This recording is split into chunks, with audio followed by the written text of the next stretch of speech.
நீரிருக்கும் தாமரை போல் நெஞ்சம் மலருதே, நீரிருக்கும் தாமரை போல் நெஞ்சம் மலருதே, அண்ணல் நேசத்துக்கும் பாசத்துக்கும் கண்கள் ஏங்குதே.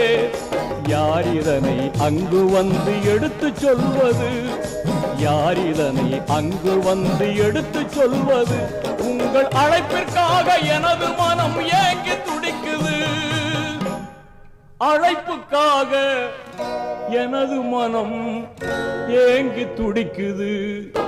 அண்ணல் நபி பொன்முகத்தை கண்கள் தேடுதே, அந்த ஆவலினால் காவலின்றி இதயம் ஆடுதே. அண்ணல் நபி